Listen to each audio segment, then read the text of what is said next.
Saving America one entrepreneur at a time, it's the Biz Rap Podcast with your host, Michael Manahan.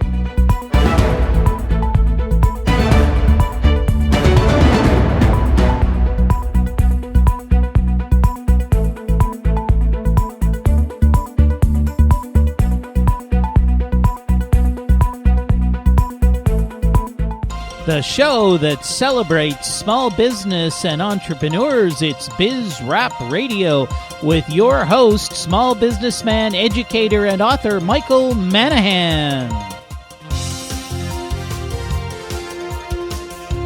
And welcome to another edition of Biz Rap Radio. It's your host, Michael Manahan, and thank you so much for joining us this week. We've got an absolutely great show lined up for you. If you haven't listened to us before, Biz Rap Radio is the show all about entrepreneurs and small business. Yes, I'm a small business person, and if you're listening to this show, I'm hoping you're a small business person too. We are the drivers of the U.S. economy. Most people in the U.S. work for small businesses.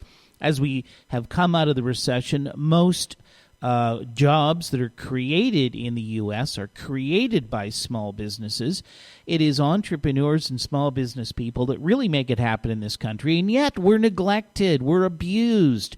Government wants to put an incentive into the economy. Who gets all the money? It's not small businesses, it's big corporations and the fat cats on Wall Street. So I'm here, your host Michael Manahan. I'm helping you as a small business person to protect your interests, to fight for what's right for you, and to hopefully give you some ideas, strategies that you can use to make more money in your business. Yes, it's not a dirty word. It's what we're here for. We're here to make money. That's what capitalism is all about, and that's why we are entrepreneurs and small business people. But now let's get on with the show. I'm so lucky to have joining me on the phone today a person who calls herself a life and business coach. And I've got with me Mina Watkins. Mina, welcome to the show. Thank you, Mike. Thank you so much for having me. Well, I'm so excited to have you on the show. I really appreciate you joining me.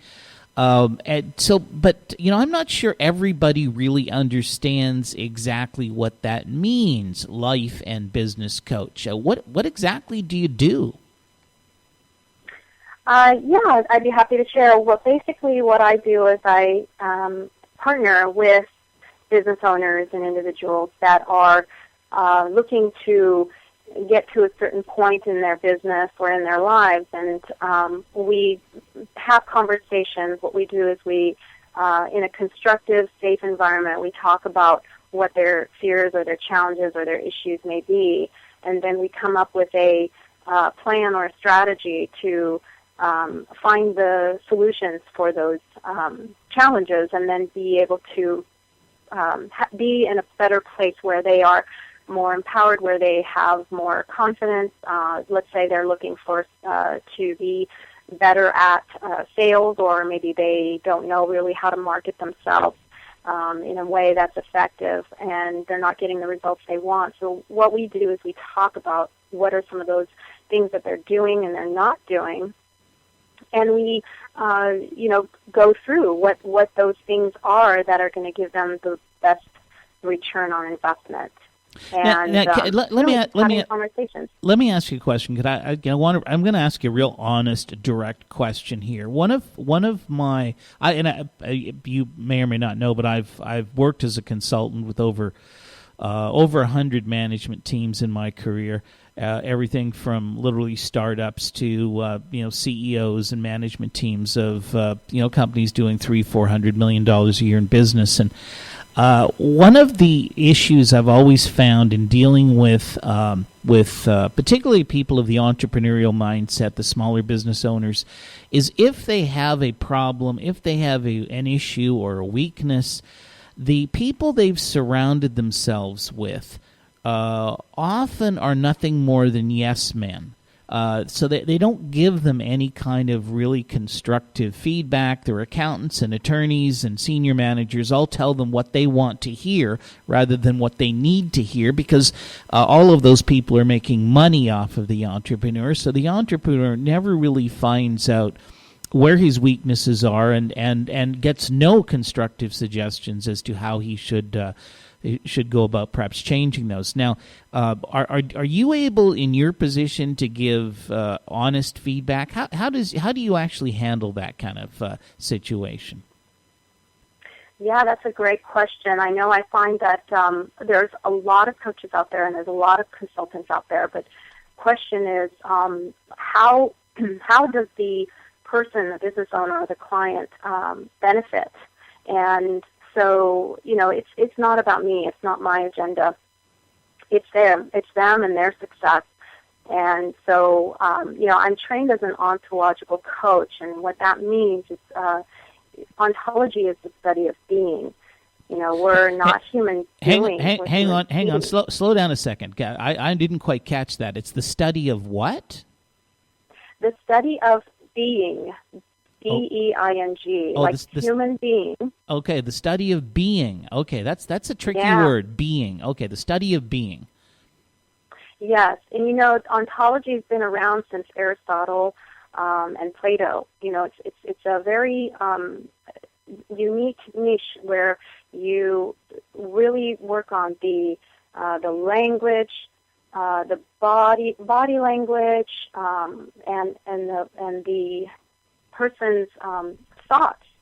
And so, there's this thing called the automatic ways of being that we are doing, which dictates, when we're being a certain way. So let's say we're being fearful. Let's say we're being, I don't know if I'm good enough. This will dictate what we do, which has a grip on how we do things, and it also affects our outcomes. And so what happens here is that I coach on this level.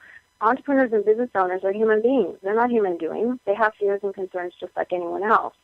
And they want to know what's keeping them from point A to point B, right? So going back to your question, giving honest feedback is one of the key elements that you want to look for in a coach. That's going to, help you to really point out your blind spots and do it in a constructive way. And when you begin to shift the way you're doing things by the way you're being, I guarantee your outcomes are going to be different. So I coach on that deeper level where the client's way of being is going to be in alignment with what they're doing so that they get the greatest return on investment with their efforts. So again, it's not my agenda. I will call the person out if I see that they're doing something that's not serving them. And of course in a safe way. And that's a trained ontological coach is supposed to be doing anyways. And a true coach, I find that, there's anybody could say that they are a coach. However, how the client benefits is really what matters. And so when you look at, how people are thinking and what they're doing, friends, family, colleagues, other business colleagues, it's too personal. You're too close to them. And so, of course, a lot of times people are afraid to speak up because, they don't want to, ruin the relationship with that person. And so, having a coach is going to help to separate that relationship so that when they come to the coach, that's all that they know, that they, it's not liking the coach, it's respecting the coach and what they're going to give honest feedback on with where you are, and so that you can, get past those challenges that you're facing. I got you. So it's a safe environment. You're getting honest feedback. You're talking with somebody who doesn't have some other kind of hidden agenda here, who might be swaying you in one direction or another because of the personal gain they're going to get out of that. And would you say, and very quickly, because we got literally we got about 40 seconds here before we have to go to commercial break, but would you say that in general most business people need a coach? Is this something that everybody should have, or is it just really somebody who's struggling and has issues and problems? Well, great question. Yeah, I find that entrepreneurs can get in the trap of feeling that they need to, first of all, do it all, which can lead to slow progress or frustration and overwhelm, and then ultimately burnout for them. And so business owners could benefit from having a coach. And Teresa Nemisanye of Honestly Now said it perfectly. Every CEO should outsource his insanity and insecurities to a coach.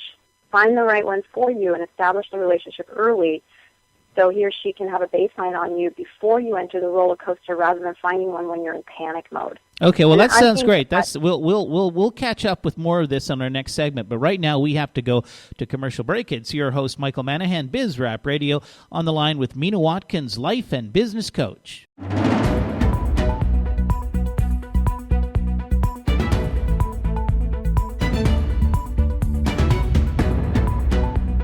And welcome back to Biz Rap Radio. It's your host, Michael Manahan. Of course, Biz Rap Radio, the show all about small business and entrepreneurs, how we can help you run your business more effectively, more efficiently, and hopefully make more money. That's what it's all about. But it's also about being effective in your business. And I've got joining me on the line today, Mina Watkins. Mina is a life and business coach, and we were just talking in the last segment about the need for a coach. And Mina, before we get into this, give your information out so that anybody listening today knows how they can get a hold of you and perhaps go to your website or check you out or communicate with you. Yes, absolutely. My phone number you can reach me at is 949-791-7655, and website is Coach Mina, M like Mary, INA, Watkins.com. Okay, that's great. So if you're having challenges as an entrepreneur, if you think maybe you could be looking at how you can perform better, maybe you should be giving Mina a call. Now, Mina, you mentioned something just before we went to break that really rang true with me, and it was kind of this idea that a lot of small business people and entrepreneurs tend to overload themselves. It's like they're trying to do it all. They're not necessarily good delegators. They put far too much on their plate, and as a consequence, they're not really effective. And I suffer from that here at Biz Rap Radio. I'm a full-time lecturer at Cal State University. I run a consulting practice. I do a radio show, Biz Rap Radio. I'm currently working on getting my own doctorate in organization change, and of course, also want to spend plenty of time playing and out on my boat and skiing and doing all sorts of fun things. And at the end of the day, I'm like, wow, I'm just overwhelmed. If there's somebody listening who's like me, just puts too much on their plate, do you have a suggestion or an idea for how we can manage that? Because really, at the end of the day, that's got to be some kind of a personality fault that's somewhere deep within us that makes us think we have to do more and more. Yeah, great. Well, first, I acknowledge you for all your achievements, and and for taking this entrepreneurial or small business path. And I think that for a lot of business owners, I think that is a very common thing. So what I recommend, for being overwhelmed or having to feel the need to do it all, is to just first recognize and be aware when that happens, when you start doing that. And second of all, asking the question, just real simply, how is this supporting me to move forward in my plans? Because when we start doing that, it's actually a form of self-sabotage. So you're going to want to really take a closer look and ask, why do you feel the need to want to do it all? And really take a look at that and see if that's really an absolute truth. So, for example, maybe you think that you can do it better than someone else. Is that really true? You could probably hire somebody and let them do it in 1 hour when it takes you 5 hours. And so, outsourcing and getting just a virtual assistant, even for a couple hours a week. I know a lot of people are challenged with the funds, but think about your hours of how much you could be making for your value, for your worth, for an hour. If let's say you're making $200 an hour, is it worth the value of your time to give a task, a simple, MailChimp task or something to somebody who is, you pay $15 an hour? Your return on investment is really being aware of that. So I would suggest that I have this great way of doing this. Every day you do a list, and I know to-do lists are just very overrated. And so you do the 7 to heaven, and what I do is list the top 7 most important things, and then underneath that, write all your to-do lists, because I know that everybody has more than 7 things, and then look at the 7 things and make it a priority that the first thing you do is the number 1 item on that list. And then you go down the list to the 7th one and you get those done. If you get stuck, go down to the to-do list and do one of those tasks, but make a commitment that you're going to go back to the top 7 list and make a commitment. If you feel like you need to go and take a break, go do that, but then make a commitment to go back again. Sometimes we get stuck, and so this will help you to get unstuck. Okay, so there are tools and strategies we can use. By the way, just in thinking about if you need personal assistance or if you need assistance in doing something, often there are creative ways you can accomplish that without spending a lot of money. I know through the Cal State University system, there are interns available. Some of them can work for free, or some of them can work at very, very low cost. You can always see if you can find somebody who will help you on some kind of results-oriented basis. So you're working on a project and you say, well, I'll pay you a piece of what we end up making off of this. And even today I've found that older people who are retired are very often willing to help small business owners for next to nothing, just to give them something to do. So don't think it, if you don't have the money, that's it, you just can't do anything. Think more creatively about how you can get people to help you with what you're trying to do. Now, Mina, one of the things you talked about, having lists and kind of trying to be more organized. I'm not sure what it is about the human brain, but, when we were very young, we learned some simple things. We learned that 2 + 2 is 4 and 4 + 4 is 8. And for the rest of our lives, that is ingrained in us. We know it. We never have to rethink about it very much, and it comes to us naturally. I don't know how many time management seminars I've been through, how many organizers I've purchased, how many software programs that are supposed to get you all doing the right things. And yet, in spite of the fact that you go through these systems, you take the training, you make the investment, you go back into your old ineffective habits. How do we overcome that? How do we change these bad habits that somehow are ingrained within us?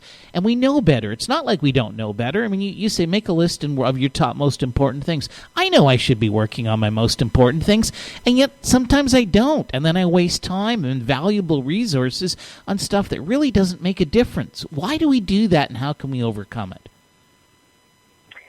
Yeah, that's a great point and question. I think that when people it's ingrained, and I agree with you. It's a pattern that we have learned from early on, and so again, going back to the doing and the being, it's not about what you're doing per se, but more about how you're perceiving things. And so, let's say if you're thinking that especially around time management, that's a really big topic. Really hot topic for a lot of people. Time management is actually an illusion. The reason why I say that is because when you think about time, what is your story, or what is that perception that you have around time? And how does that support and serve you for the things that you want to accomplish? So if, let's say, you say that you don't have enough time, well then guess what? You're not going to have time to do all the things that you want to do. So how can you shift that? And the way to do that is to really just be aware. Again, going back to awareness is what I teach people, and I give them the tools to also really actually self-coach themselves to become more aware. And it is a practice because it does take some time to break those patterns. And they say it typically takes about 90 days to break old patterns. And so you want to give it the allotted time and be committed and stay true to yourself to want to create that breakthrough for yourself. It's about shifting the old ways out of the way and creating new ways of being, a new perception that's going to support you, that's going to empower you. So if you keep saying you're out of time or you don't have enough time, well, then what can you say instead of that? And how can you work into that and live into that new way of being, and then to see how that may affect your results and your outcome? That's great stuff, and it's all about improving yourself, being a better you. And I just used that word you've been talking about, being a better you. How you can do it. Mina Watkins, she can help you do that. Mina, give your contact information again for our listeners. Yes, absolutely. My number is 949-791-7655, and actually, I'm going to give you a link. And I'm going to give you some tools, and in fact, a list of 7 to Heaven, I'm going to give as a gift to your audience. So you can go to receive that gift and plus more at Coach Mina, M like Mary, I-N-A, Watkins.com/BizRapRadio, and you can receive those free gifts. Oh, well, that's tremendous. We appreciate that so much. And look, when somebody's giving you something free, take advantage of it. There's so much great free information out there that can help you be a better entrepreneur, a better business person. Mina, we're going to have to go to commercial break. Thank you so much for joining us. We really appreciate it. It is Michael Manahan, Biz Rap Radio, and we are going to be back with more on the show right after these commercial messages.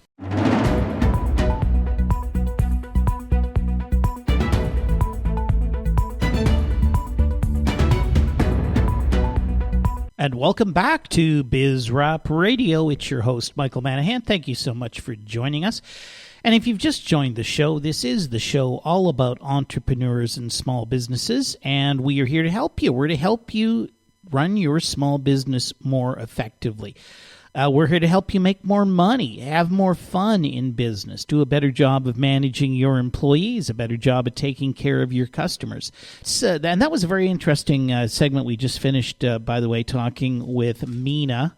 Mina Watkins is a business coach, a life coach, actually, and you can go to her website, which is CoachMinaWatkins.com. And if you go to CoachMinaWatkins.com/BizRapRadio, she's actually got some free stuff that you can download from her website just for Biz Rap Radio listeners, so you want to check that out. And now I want to talk about something that is scary. I mean, this is so scary to small business people.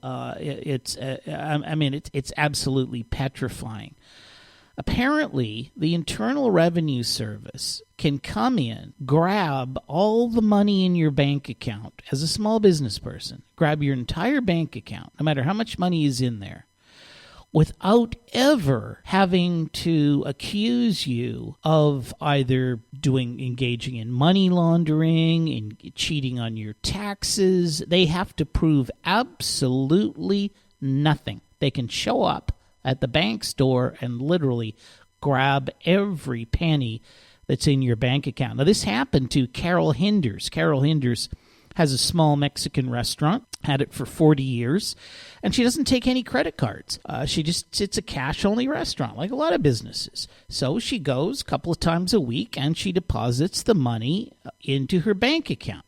Now, she typically deposits less than $10,000. One reason, it's a small business. She doesn't have that much to deposit, but also, apparently, if she goes to the bank and deposits more than $10,000, you have to fill out a lot of extra paperwork. So she was depositing the money into her bank, amounts less than $10,000. The bank reports all of this information to the Internal Revenue Service. The Internal Revenue Service is watching everything that's going on throughout the banking system.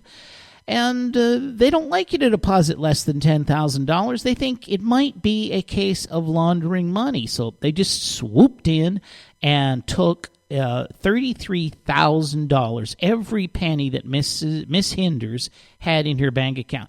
And by the way, no advance notice, no proof of money laundering, no proof of cheating on taxes.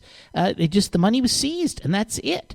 And there's basically very little you can do once this happens. You have to go to the IRS and prove that you're a legitimate business, that you're not engaging in money laundering, you're not engaging in any form of fraud or cheating on your taxes. But the onus is on you to prove it. The government's got your money, and you got to fight the government to get it back. Now, there's a guy on Long Island, a business fellow. He's a distributor of candies and confectionaries to stores.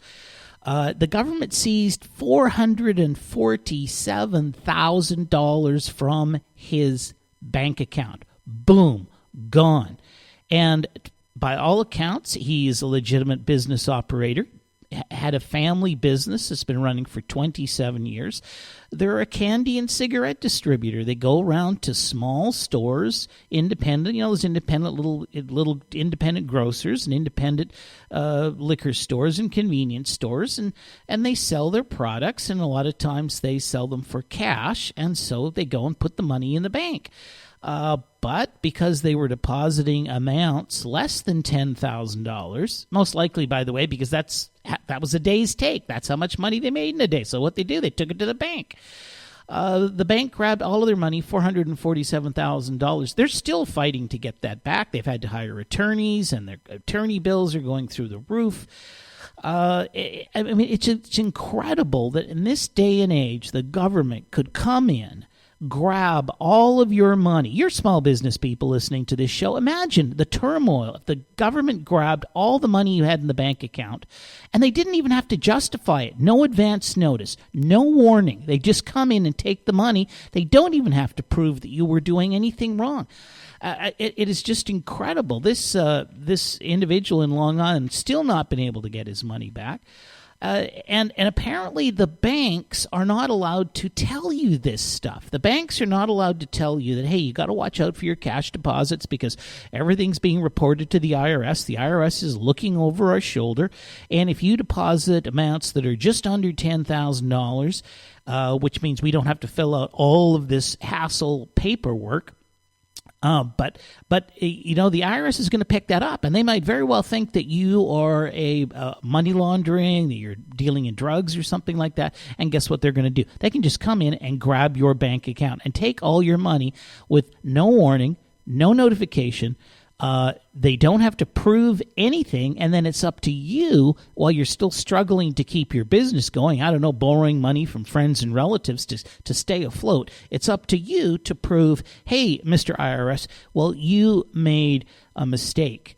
I'd almost get to the stage where I think if you're a small business and you are a cash-only business, you don't take credit cards, maybe you shouldn't even be depositing money in the bank account. Maybe you're better off just to keep a big safe at the back of the office. Keep all the money in the safe and pay your employees cash, pay your bills cash, and don't put the money in the bank account where the government can get its hands on it. There's another instance where somebody was a similar thing happened to this gentleman. He owns a small grocery store. The reason he was depositing amounts of less than $10,000 is because he had an insurance policy. The insurance policy only covered him up to $10,000. So if he had more than $10,000 on his person, he's walking to the bank and somebody hits him over the head and robs the money, he wouldn't be covered if it was more than $10,000. So what did he do? Well, he gets up to around $9,500 in his business. He goes and he takes it to the bank and he deposits it. Well, that's immediately flagged because it's a little less than $10,000. The IRS comes in and grabs all this guy's money. This is absolutely outrageous how we allow this to go on. And then this is the same, by the way, the very same IRS that when they're being investigated, miraculously their computers all crashed and all of their emails disappeared. Yes, you remember that?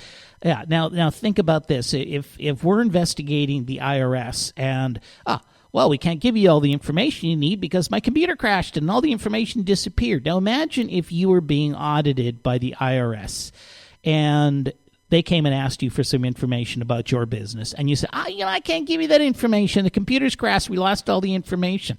At the very least, they would give you some substantial fines and penalties. They would probably assess you a whole bunch of back taxes, and they could very well even throw you in jail.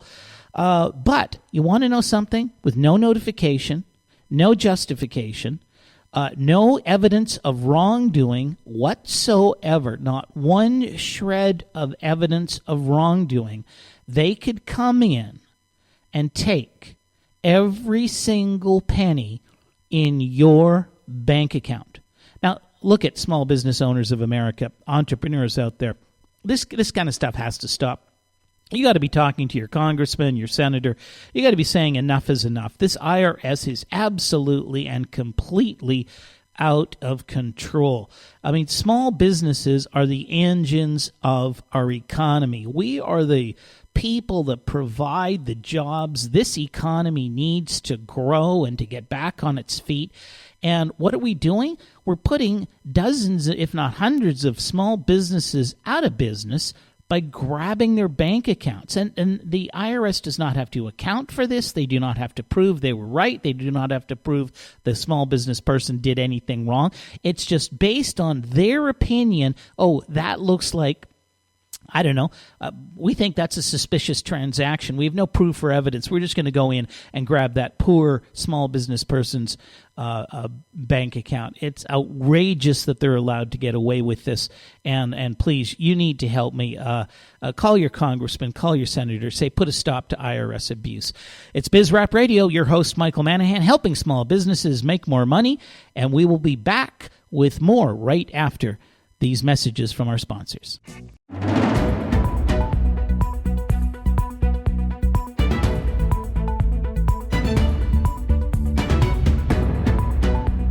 And welcome back to BizRap Radio. It's your host, Michael Manahan. This is the show all about small business and entrepreneurs. Thank you so much for joining us. Now, a few months ago, we did a show about banks arbitrarily closing bank accounts. And we were able to find a number of articles on the internet where people running various different businesses had all of a sudden just had their bank account shut down, and they were given notice that from the bank, we no longer want to have you as a customer, and basically you need to go find another bank to deal with. And a good friend of ours, actually this happened to him. He had his bank account shut down for his business, and very difficult to get any answer out of the bank as to why this is happening. In fact, it's almost impossible. They're really not very open and honest about it. But we have more information. Apparently, this trend is being orchestrated by our good friends in Washington. Yes, it is Operation Choke Point. Basically, it's a Justice Department program orchestrated by the Obama administration that is designed to force banks to close bank accounts for businesses that our government doesn't like. And that could include pawn shops, small lenders, pharmaceutical companies, anything and just about anything and everything to do with any kind of adult entertainment businesses. And even though these businesses are in complete compliance with all rules and regulations, they have business licenses, they're legal, they're not engaged in any legal activity, well, that doesn't matter because the government has told the banks to shut down those bank accounts. And as one bank claimed, that the cost of complying with the federal government rules and regulations simply make it too expensive to bank certain customers. So, in the previous segment, we talked about the IRS coming in and grabbing the money from your bank account without any proof or evidence or even of wrongdoing or even charging you with anything, just takes your money. Now we're finding out that the government is also telling the bankers, hey, here's who you can bank and here's who you cannot bank. I mean, the government is now picking the winners and losers in the economy based upon, I guess, the government's ideology as to what is a legitimate business. Well, what happens when they decide your business is no longer a legitimate business? I've heard they're targeting multi-level marketing companies. I mean, that would include companies like Amway.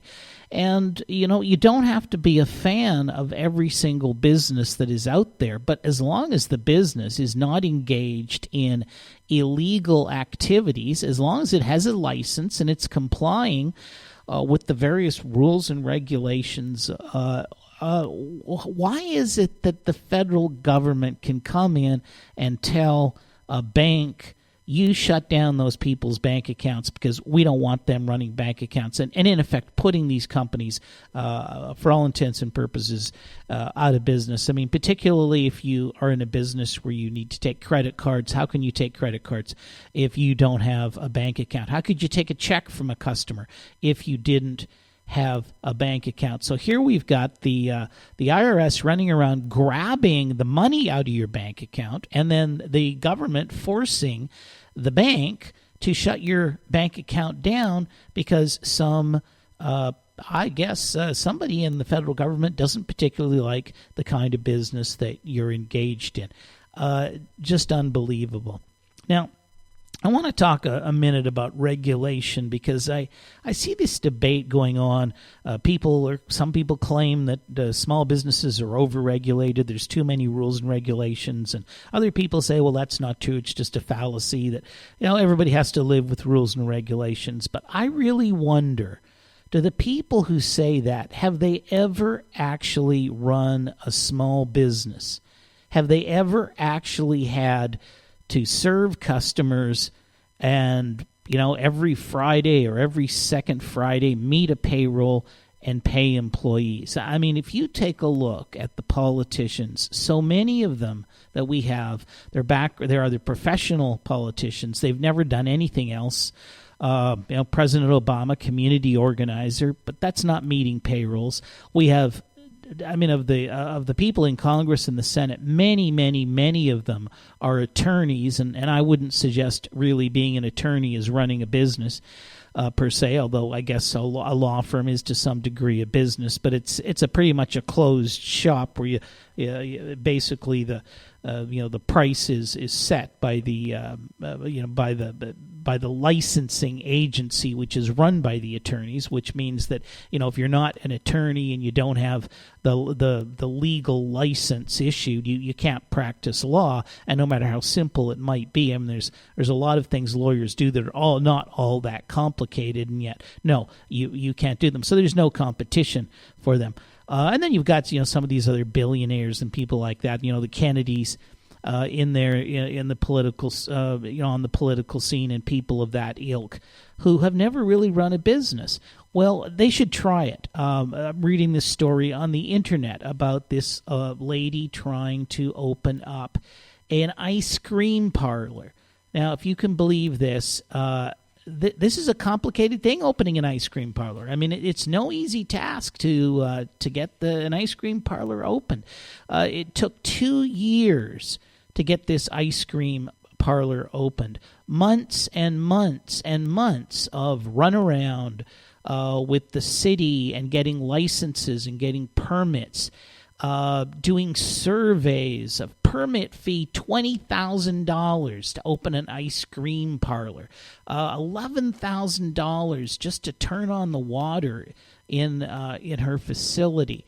And meanwhile, this lady had leased a piece of property, and each month she's going further and further and further into debt while she's paying rent on her facility, but not able to open the doors and actually start to serve customers. I mean, it's ridiculous. There's no way on earth it should take 2 years to open an ice cream parlor. That should be no more than 60 days. Anywhere in the country, you should be able to open an ice cream parlor, start to finish. Once you've leased the property, once you've signed the lease, you should be able to open that ice cream parlor in no more than 60 days. And if it takes any longer than 60 days, then you've got some problem with the government agency that's running those rules and regulations.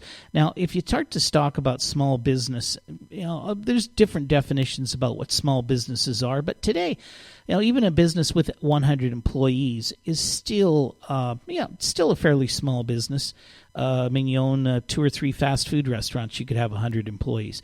Let me just list some of the rules and regulations a small business has to comply with. Fair Labor Standards Act, Social Security Matching and Deposit Act, Medicare Federal Insurance Contributions Act, Military Selective Service Act, Equal Pay Act, Immigration Reform Act, Federal Unemployment Tax Act, Occupational Health and Safety Act, Polygraph Protection Act, Immigration Reform Act, Civil Rights Act, Age Discrimination Act, Older Worker Benefits Protection Act, Consolidated Omnibus Budget Reconciliation Act, Health Maintenance Organization Act, Veterans Reemployment Act, Family and Medical Leave Act, and the WARN Act. And all of these put regulatory burdens onto small businesses. You got to comply with all of these acts.